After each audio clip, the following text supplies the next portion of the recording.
I'm Kai. I'm your intuitive love reader, aka the Mystic Siren. If you're manifesting love and abundance, I got something very special for you. I have your all authentic and high quality crystals blessed and ritualized by the Enlightened Guide. Black tourmaline for grounding and protection. Brazilian citrine for attraction of money and abundance. Madagascar rose quartz for attraction of love and harmonious relationship. And of course, our lucky red string bracelet with jade charm to attract love and money. PM me kung paano ka magkaroon ng high quality, blessed and ritualized na crystals na to. Gemini. Because it's Gemini season, sunod natin ang Gemini. This is a Gemini reading for the month of June. For your personal reading, kindly send me a direct message. Kamusta ang mga Gemini? Kamusta ang mga puso? Happy birthday, Gemini!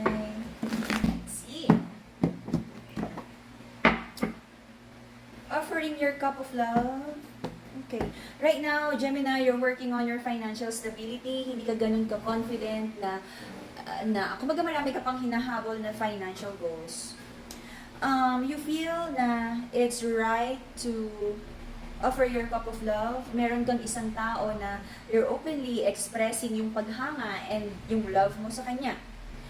Right now, there's an energy of like, eto ba talaga yung gusto mo? Tama ba talaga to? Okay? But you need your person. Okay? This is more on the masculine side na nagkakaroon ng doubts kung eto na ba talaga yung long-term partner for the masculine. Okay? The moon carries a lot of secrets and doubts. Ang daming doubts about this connection. Nagkakaroon ng like gathering of info. Eto na ba talaga? Nandun ba siya sa checklist ng mga like your ideal person? Ang dami nang nangyari sa life mo that up to now you're still trying to heal from. So sabi mo is whatever difficult situation that happened in the past, you have no plans of repeating that. At pag may mga makikita kang red flags about this new person, this current partner na that would remind you ng mga traits and toxic patterns that yung meron, yung mga past connections mo, sabi mo is parang X na, okay? Or probably baka ibigyan mo ng consideration, pag-usapan, pero kapag hindi na ayos, then you're letting any toxic connection go, no matter kung gaano mo kamahal tong person na to.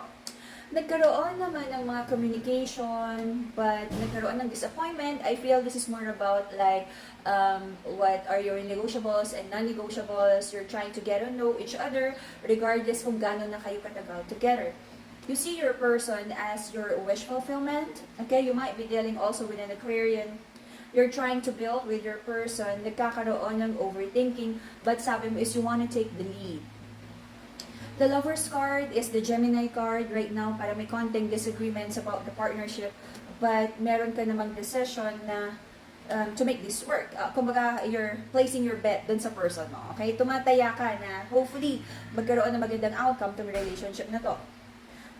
Maraming expectations sa relationship, but I feel nagkaroon ng disappointment, but you're still here, parang ready to offer your love. I feel magkakaroon ng malaking transformation sa connection na to. Let's see kung ano tong transformation. Right. Happy birthday! Happy birthday! Okay. The reason for the reading is overthinking. Napaka-normal sa isang air sign na katulad ng Gemini. Overthinking and may mga siguro I feel this is more about kahit may mga nakikita kang red flags or may nakikita kang mga bagay na nawawalan ka na ng passion dun sa person mo about certain things that you don't like about your person, but still, sabi mo is you want to move this connection towards victory. Okay? So, nagkaroon ng reconnection, like away, bate, you fight and you get back together. Nagkaroon ng reconnection, maayos na reconnection. You're praying that, totoo din, no, yung love ng person mo sa'yo. You're praying na sana is, like, ma-reciprocate yung lahat ng love na kaya mong ibigay sa kanya. But I feel you're losing your patience or natetest yung patience mo with your person. But nagiging honest ka naman sa lahat ng gusto mong mangyari or plano mo about this relationship. I feel there's misunderstanding here, okay? I can also see a Libra energy here. Right now, ang dami nang nangyari in the past that you're still trying to rebuild yourself, your self-worth, trying to heal. I feel nagfo-focus ka sa sarili mo. Ang dami mong pangarap and wishes and things that you wanna manifest right now. Are you trying to help a lot of people here? Because I can see that parang you wanna be the white knight for everyone, na may mga tao that nakailangan ng help and every time na lang na andoon ka.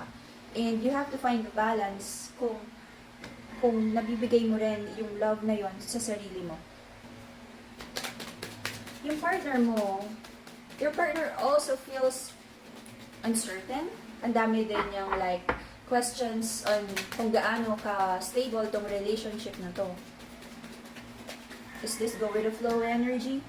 There's an avoiding conflict energy here, and sabi ng person mo, anything goes. If mag-workout, mag-workout. If not, your person is fine with it.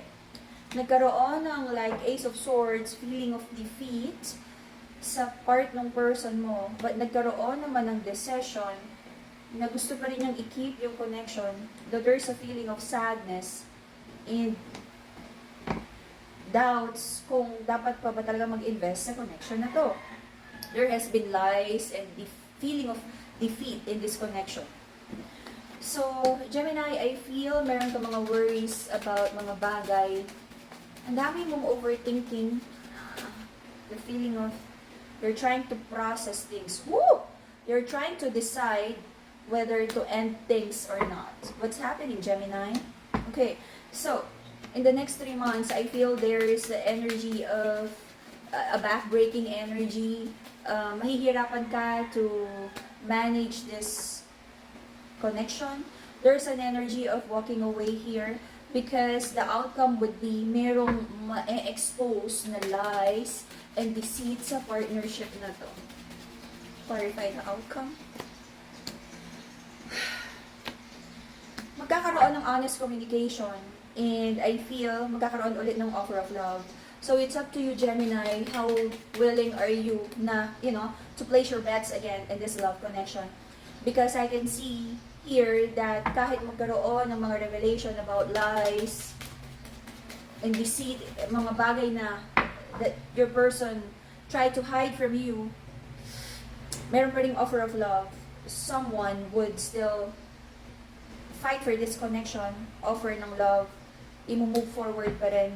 And if you're waiting for a conversation sa person mo, kakausapin ka niya, there's love.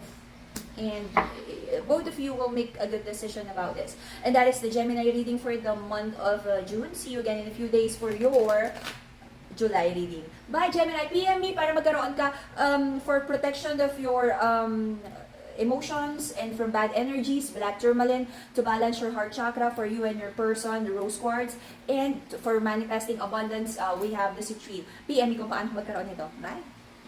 Good news sa lahat ng nag-aabang sa ating bagong line of crystals. Ang isa sa ating pinagkakatiwalaan na healer at magaling mag-love spell na si Everlasting Alpha at kilala natin bilang Ate Joy ay naglabas na rin ng kanyang crystals. Huwag na nating patagalin. Umpisa na! Para sa lahat ng may problema sa reproductive health, para sa'yo ang Healing and Fertility Bracelet na to. Kung ikaw ay may hinihiling na blessing na pinansyal, para sa'yo ang Abundance and Protection Bracelet na to. Elephants are known to be wise and strong. Ang Lucky Elephant Bracelet na to ay magdadala sa'yo ng good luck, vitality, and protection. Isa pang pangpaswerte, ang Lucky Money Bracelet na to ay mag-a-attract ng abundance at prosperity sa kung sino mang may suot nito. Ang lahat ng bracelet na to ay na-cleanse at naorasyonan ng ating Everlasting Alpha. PM me kung paano ka magkaroon nito.